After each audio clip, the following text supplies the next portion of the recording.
in front of the Capitol. You cannot drive past a certain point.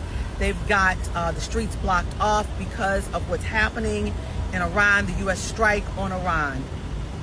This is in Washington, D.C. right now. There's a blockade. You cannot go certain parts around. That's at the Capitol. Good evening, my fellow patriots and infidels. Breaking news for you. Donald Trump and the U.S. military has done 3 precision strikes on Iran and took out their nuclear facilities. Here's Donald Trump addressing the nation. It's about time. It's Blaine Cooper. I'm out. Fuck around and find out. Thank you very much.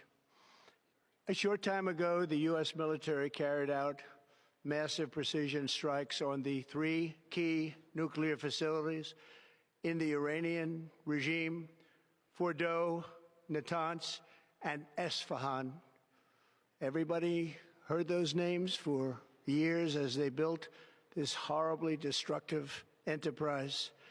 Our objective was the destruction of Iran's nuclear enrichment capacity and a stop to the nuclear threat posed by the world's #1 state sponsor of terror.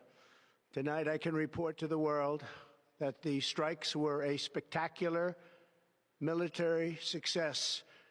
Iran's key nuclear enrichment facilities have been completely and totally obliterated.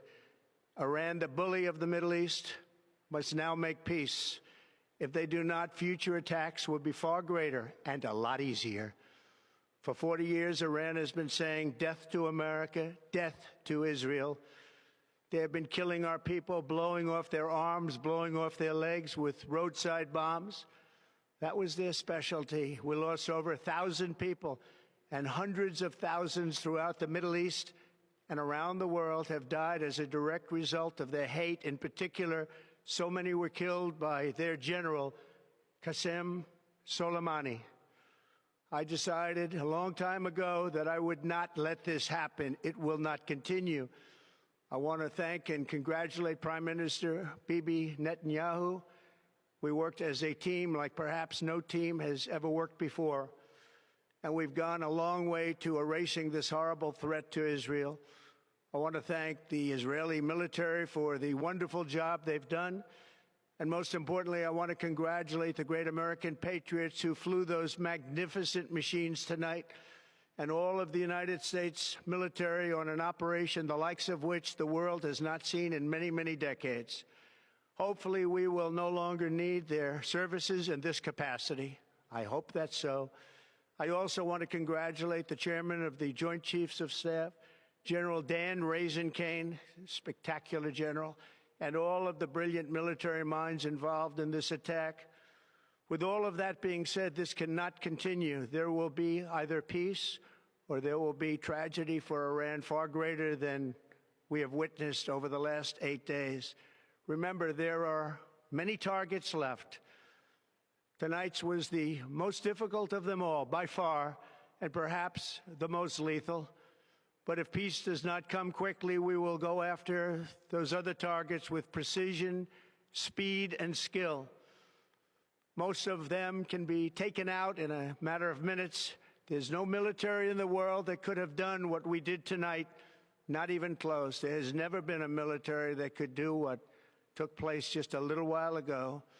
Tomorrow, General Kane, Secretary of Defense, Pete Hegseth will have a press conference at 8 a.m. at the Pentagon. And I want to just thank everybody, and in particular, God. I want to just say we love you, God, and we love our great military. Protect them. God bless the Middle East. God bless Israel. And God bless America. Thank you very much. Thank you.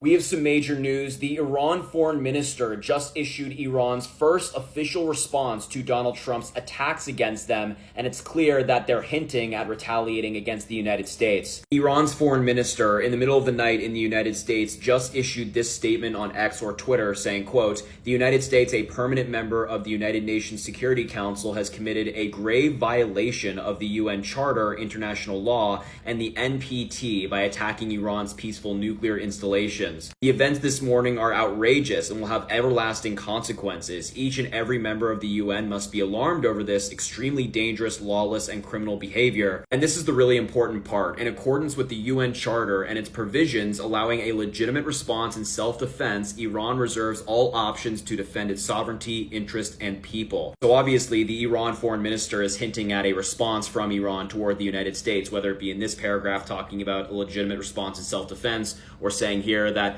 Trump's actions will have everlasting consequences. It's pretty clear that Iran is kind of saying they're responding. We were negotiating with the Americans when we were attacked. You made this choice. You started this. The 40 to 50,000 American soldiers in the region are now legitimate targets. Every American citizen and soldier is a legitimate target.